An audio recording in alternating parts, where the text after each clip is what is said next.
कौन जानता था मोदी जी को 2014 से पहले? कौन जानता था? नहीं जानते थे। आज पूरे विश्व में तूती बज रही है, आज पाकिस्तान की बैंड बजी पड़ी है। क्यों भाई? तो कुछ दिख रहा है हमें, इसलिए हम बना रहे हैं। हम कोई पागल थोड़ी है। आज किसी की ताकत नहीं है जो हमें रोक के कह सके नहीं भाई इतना टैक्स नहीं लगाना है। नहीं, किसी में दम नहीं है। हमारा मन करता है अमेरिका पे टैक्स लगाते हैं, इतने पे टैक्स देना पड़ेगा। और हमारा मन करा रूस से रशिया से तेल लिया, पूरे यूरोप ने मना कर दिया।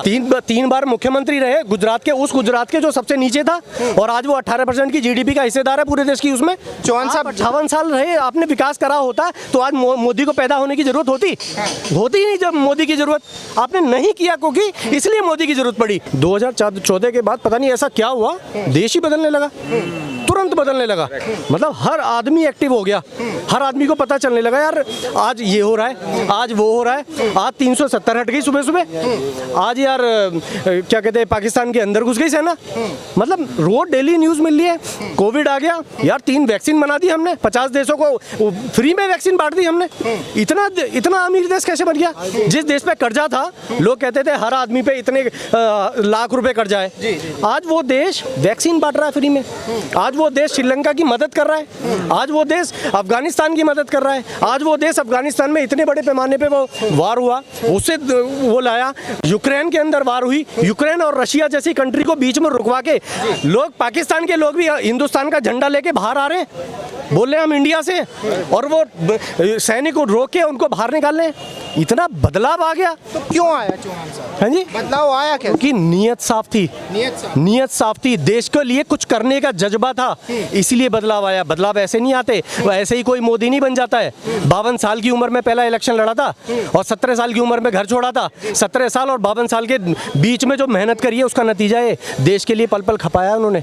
और आज ये हमारा दुर्भाग्य है जो लोग नहीं पहचानने। लोग कहते रहे अरे ये तो चमचे हैं, ये तो वो हैं, कहते रहो तो उससे क्या फर्क पड़ता है? महात्मा बुद्ध को भी गाली दी गई थी भाई साहब।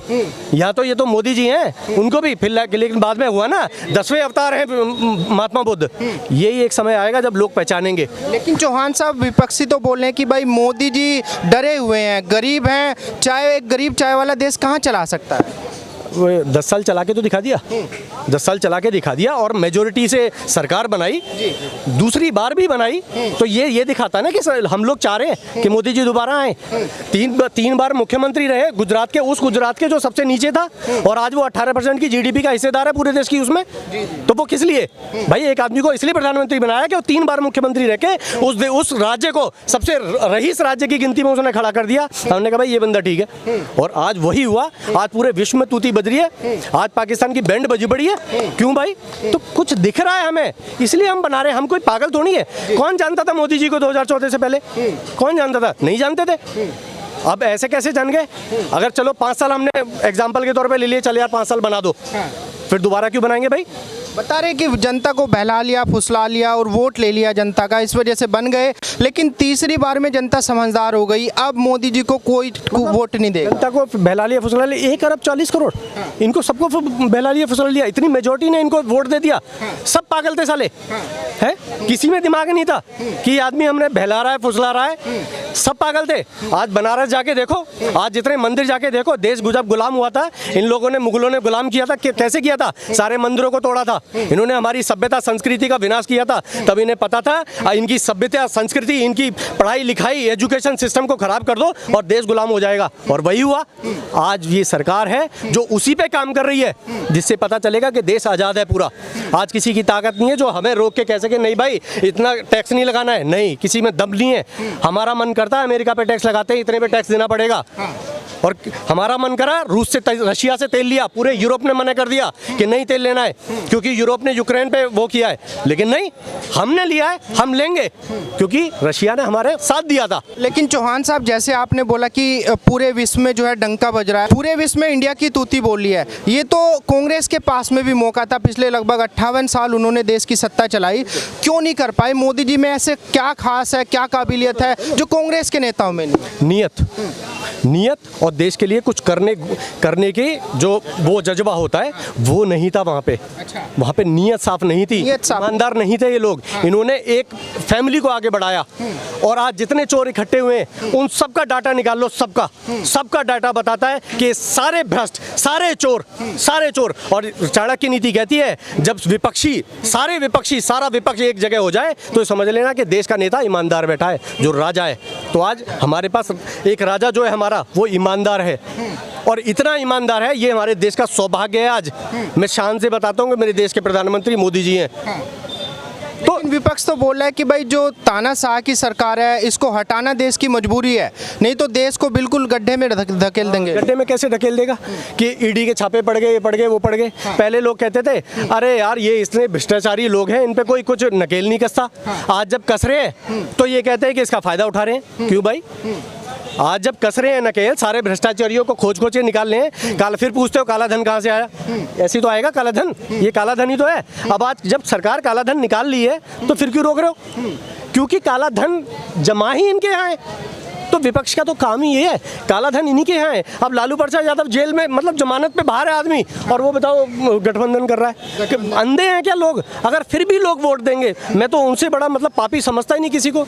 कि मतलब कांग्रेस के नेता पता है कि चोर है, सुप्रीम कोर्ट ने सारे कोर्टों ने बोल दिया भैया चोर है ये, और आप उनको वोट दे रहे हो। जैसे कांग्रेस के नेता रणदीप सुरजेवाला जी बहुत बड़े नेता हैं, बहुत बड़ा ओहदा है उनका कांग्रेस के अंदर, मीडिया सेल के हेड भी रहे हैं, और अभी उन्होंने लेटेस्ट एक बीजेपी को वोट करी है, वो सब राक्षस हैं। देश के लगभग 37 करोड़ लोगों को जिन्होंने बीजेपी को सपोर्ट किया, वोट दिया, डायरेक्टली इनडायरेक्टली सपोर्ट किया, बोले कि सब जो है राक्षस हैं। क्या लगता है जो आदमी, जिस पार्टी का बड़ा नेता, सीनियर नेता, जिसने राजीव गांधी के साथ भी काम किया और इंदिरा गांधी के साथ भी काम किया, वो आज कह रहा है सारी जनता को यार देखो अभी तो बीजेपी को वोट दे रहे, पहले तो कांग्रेस को भी देते रहे होंगे, किसी और पार्टी को भी देते रहे होंगे, और वो उन सबको चोर बता रहा है, पापी बता रहा है, और कह रहा मैं शराब देता हूँ। मतलब इन लोगों की मानसिकता देखो, संसद भवन के अंदर आप फ्लाइंग किस कर रहे हो, इनकी मानसिकता देखो। मतलब क्या इनका जो अपना कह रहे हैं कि हम प्यार बांट रहे हैं, कह रहे हैं कि हम प्यार ऐसे बांटा जाता है क्या है? मैं अभी फ्लाइंग किस करता रहूं, अभी जूते चप्पल पड़ने लगेंगे, अभी प्यार बढ़ जाएगा मेरा सारा। ये प्यार का सिस्टम नहीं होता कि आप अपनी बहन को स्टेज पे किस कर रहे हो। प्यार अपने घर में दिखाओ आप यार, ये कोई तरीका थोड़ी है प्यार निभाने का। शिष्टाचार होते हैं, लोग मोदी जी के राष्ट्रपति प्रधानमंत्री पैर छू रहे हैं, आके बॉस बता रहे हैं, शिष्टाचार ये होते हैं। ये नहीं होते अपनी सिस्टर को आप मंच के ऊपर, अभी ये कह रहा था अरे बहन है, बहन को कैसे भी चूम सकते हो, ऐसे कैसे चूम लोगे आप? एक मर्यादा होती है हर रिश्ते की, आप उस मर्यादा में रहो ना। लेकिन उसको पता ही नहीं है मर्यादा में रहना कैसे है। बस क्योंकि मैंने 3000 किलोमीटर यात्रा कर ली, मुझे प्रधानमंत्री बनाओ। मैंने इतनी भरी ठंड में टी-शर्ट में यात्रा कर ली, मुझे प्रधानमंत्री बनाओ। कह रहे हैं कि भाई हमारे जो राहुल गांधी जी नेताजी वो खुले विचारों के हैं। हाँ, खुले विचारों के। मैंने पता है कपिल शर्मा को बोला था कि तेरा बुरा टाइम आएगा। दारू पी के वो सबको वो समझ ले रहा था कि मेरे से बड़ा कॉमेडियन आएगा ही नहीं। मैंने बोला चैलेंज करता हूँ, तेरे से बड़ा कॉमेडियन आएगा। भाई साहब राहुल गांधी को सैल्यूट करता हूँ, उसने उसकी मट्टी खराब कर दी। हाँ भाई, हर बंदे का वक्त आता है। आज राहुल गांधी ने बता दिया कि बेटा कपिल शर्मा अपनी हद में रहियो, और उन्होंने बता दिया आज अपनी औकात में है कपिल शर्मा। उससे बड़ा कॉमेडियन आ गया। तो कॉमेडियन बता रहे हैं, लेकिन कांग्रेस पार्टी बोल रही है कि भाई कोई मोदी जी को झुका सकता है तो केवल राहुल गांधी है। कहने से क्या होता है, कैसे झुका दोगे आप ये कह दो मैं तो अभी एवरेस्ट पे चढ़ के आया हूँ, मैं मान लूंगा क्या? पागल हूँ क्या मैं? मुझे नहीं दिखाई देता है जो आदमी आलू से सोना निकाल रहा है दूसरी तरफ से मशीन में, ऐसे कैसे पॉसिबल है भाई? आपके पास विजन नहीं है यार देश को चलाने के। केवल यात्राएं करने से, बाइक पे घूमने से देश चल रहा है क्या?